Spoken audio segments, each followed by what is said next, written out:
Hola a todos y bienvenidos a mi canal.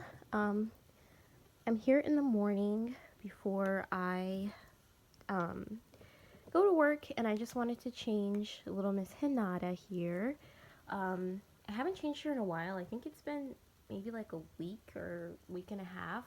I just took her onesie off because it was really hot, and of course you don't want your babies to be overheating. So I just took her little onesie off, and she's just been displayed like this since then. But today I feel like putting her in a cute little outfit, so that's what I'm going to do. And I also wanted to talk about the topic of selling silicone babies because it's something that I have definitely had problems with when I tried to sell my dolls in the past. Um, I don't have any plans on selling any dolls at this time because I'm very happy with my collection, and um, I do have like one last baby on the way. And after I get that baby, my collection will be rounded out, and I don't have any plans on purchasing any more dolls um, for the foreseeable future after I get this baby that I just purchased. So we're just going to be getting her changed, and I'm going to be using some of my silicone velvet powder on her today. So that's what's in this container. I know I've shown it on my channel before, but some people may be new and may not know about it. The one thing I don't like about this sifter is, I don't know if you can see, but all the powder will come up through it if depending on how you store it. So, and there's no way for this to go back in unless I physically remove the lid and dump it back in. And I don't like wasting powder, so I'm kind of nervous to do that because I don't want to waste anything. Because I feel like if I try to dump it out, I'll probably end up wasting it. But let me see if I can get... Actually, let me try to put it back in now so I can actually powder her properly because I don't want to get too much. So I'm just going to try to dump this powder out and then try to remove this pink part so I can put it back in to the bottom where it's supposed to be at.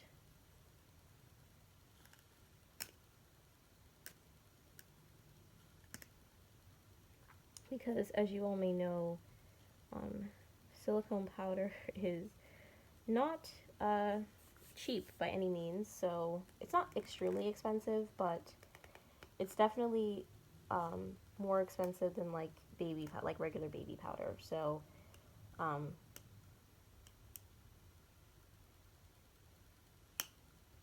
you try not to waste it, but I find with that like fabric sifter that a lot of it tends to come through the sifter. I'm gonna need to get something to kind of wedge in there so I can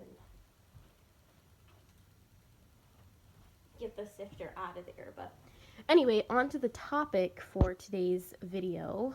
I wanted to talk about selling silicone dolls because it can be kind of difficult, and I know that a lot of people that have silicones have gone through the process of selling and buying and selling, and it can just be really nerve-wracking. And I've been watching a lot of videos lately about, you know, people getting chargebacks and people just going through a lot with buying and selling, and it's so hard to, you know, sell a baby, get what you want for it, and to not have any problems. It seems like thankfully I've never had to deal with a chargeback situation. If I did, I don't really know what I would do, but I always take screenshots of my communication with buyers, whether it's through Facebook Marketplace, which is how I've sold a lot of my dolls, or through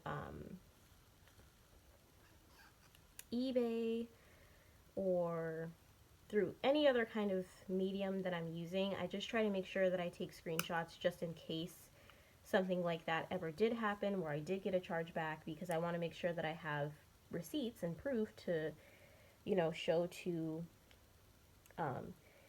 PayPal or, you know, a credit card company or whatever that, you know, this is the terms and agreements, this is the doll they were supposed to receive, and all of that, just in case, because you just never know. nowadays people do try to do chargebacks on items, and you would think that with silicones, because they're, oh, finally got it open.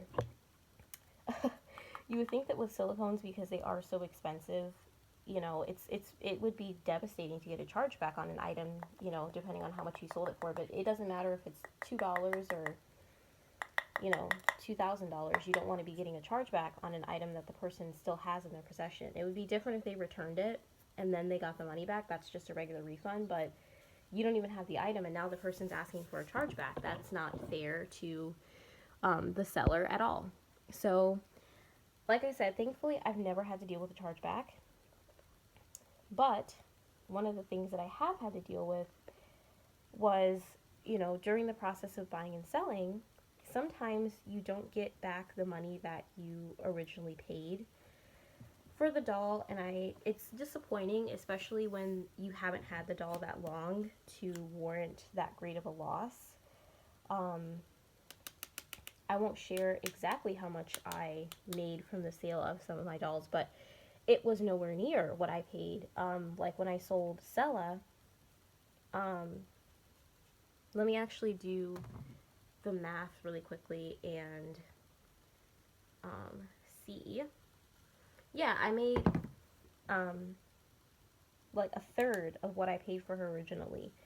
And that's okay. Like, I'm happy that she sold and that I was able to get something out of it. But she was in great condition outside of missing a little bit of hair at the back of her head, but there was still hair back there. Um, she was in pretty much pristine and great condition, but I didn't make a whole lot of money off of selling Sella.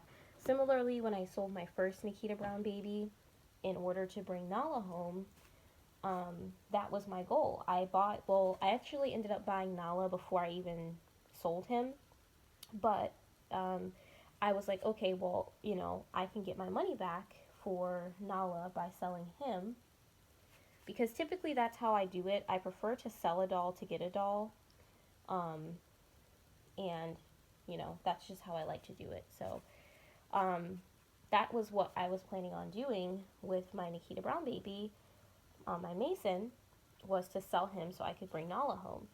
So I chose to bring Nala home before he sold because I just didn't want someone else to buy her before I did.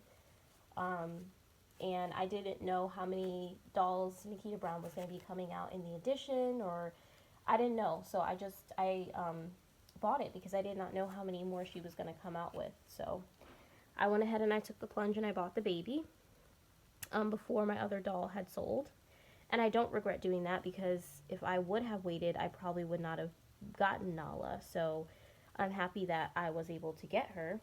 Nala for me is like a dream baby, so I'm very happy with her, and I'm very happy that I was able to get her. So there's that. And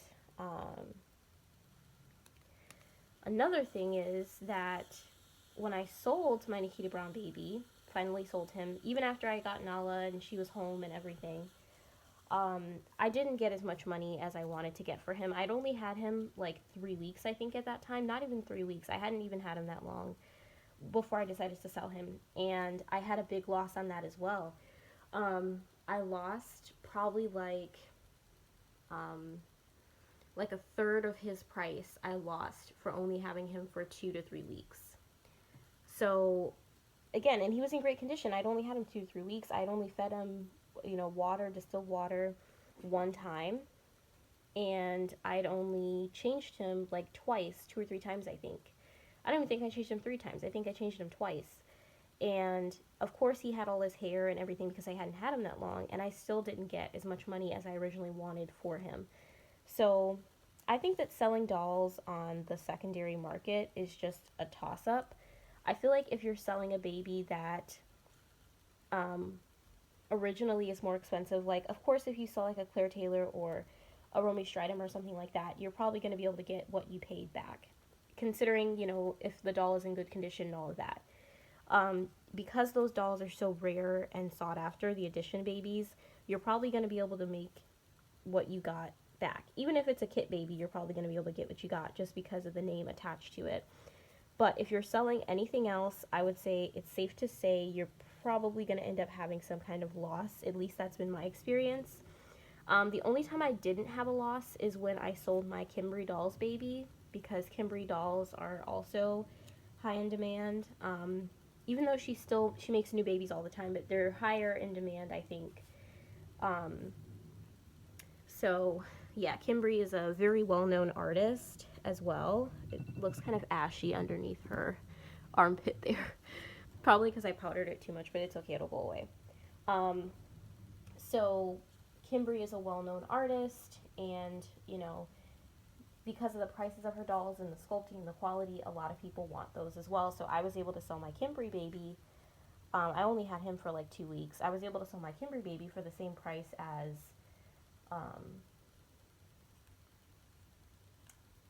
I bought him for. So that's the only time that I sold a silicone and I got what I paid. Other than that, I just haven't been getting out what I paid, and it's really, really unfortunate, I think, because I keep my dolls in really good condition, but I guess it's just the name of the game. You don't know how much you're going to get back when you try to sell a baby. So I don't plan on selling any more of my dolls. I'm very happy with my collection right now. Again, I'm getting ready to bring a new baby home, and once I do that, I am going to be done. I'm, happy. I have my newborn girl, which is what I wanted. I have my little micro preemie that's in the super soft silicone with the drink and wet system and all of that. Well, she isn't super soft. She's, I think, EcoFlex 20, but she feels soft enough to me. She has a drink and wet, which was important to me. I do like babies with drink and wet systems. That was one of the things I really like to do with. That's why when I was a kid, I had like baby alives and stuff, because I used to love to feed them. So it's nice that I can still do that with my dolls now. Of course, I don't do it all the time, but it's nice to have it. Hinata does not have a drink and wet system.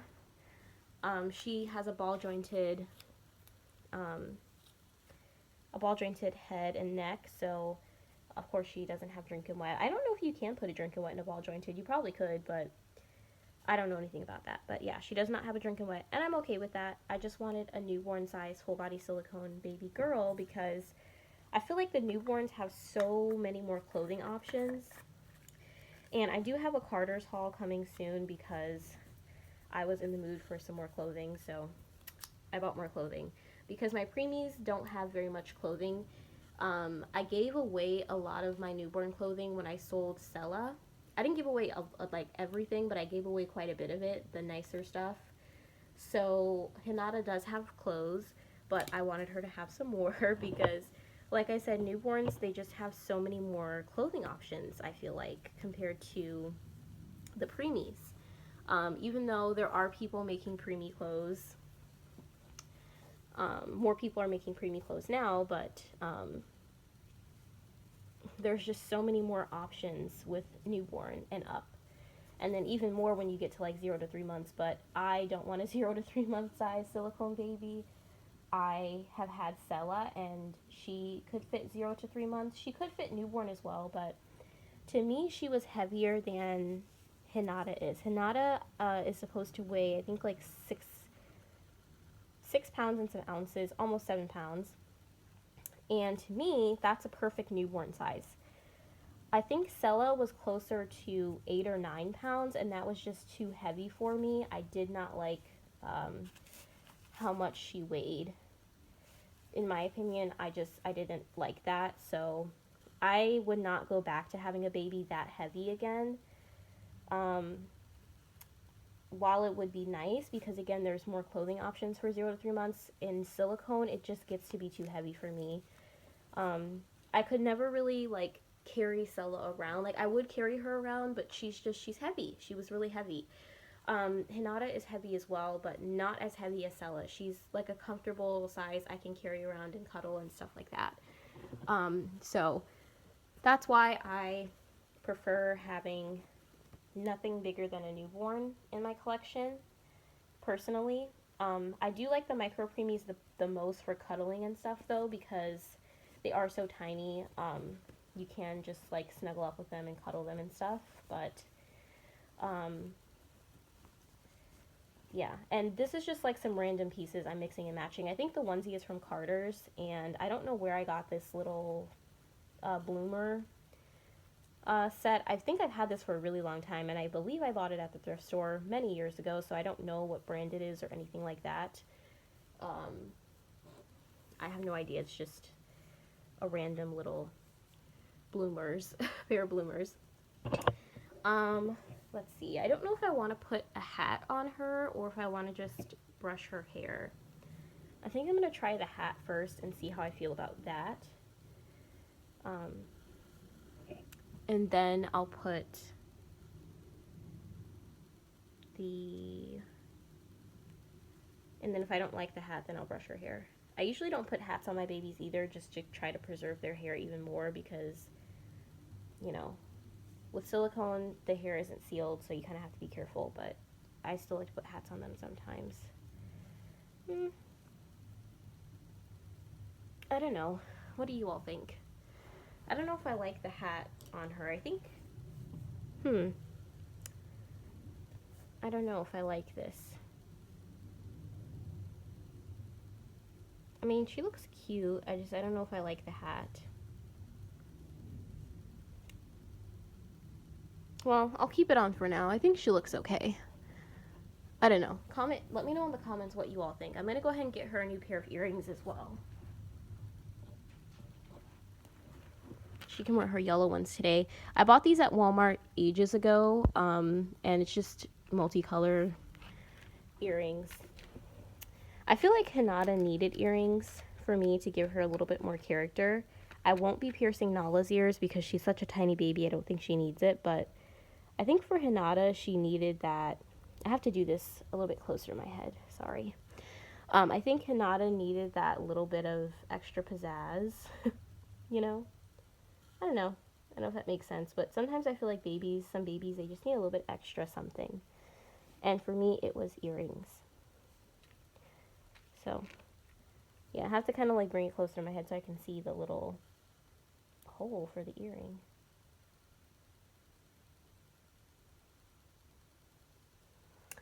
So there she is, looking very sweet in her little outfit. I was going to put some socks on, but honestly, I don't think she needs socks. Is that glitter? Okay. I don't think she needs socks.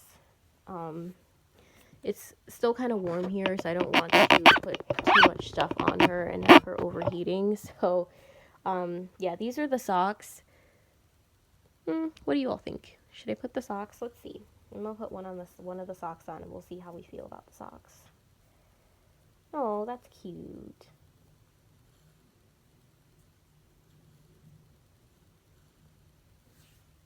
Yeah, I think we can put the socks on. Super cute.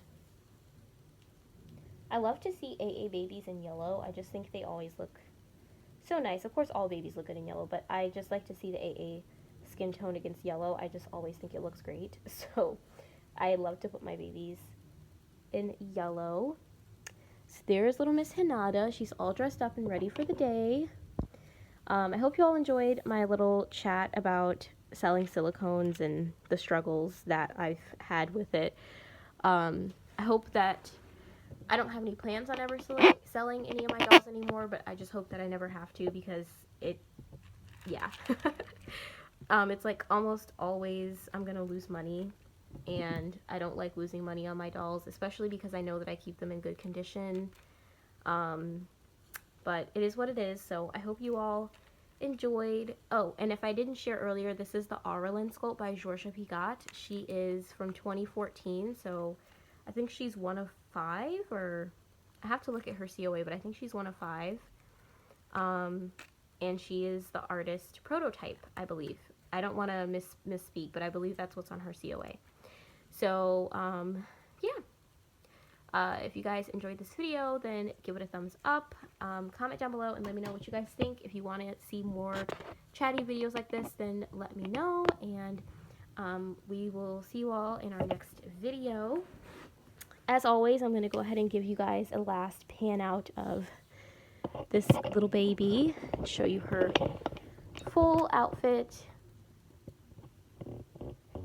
So yeah, I hope you all enjoyed, and we will see you in our next video. Bye, guys.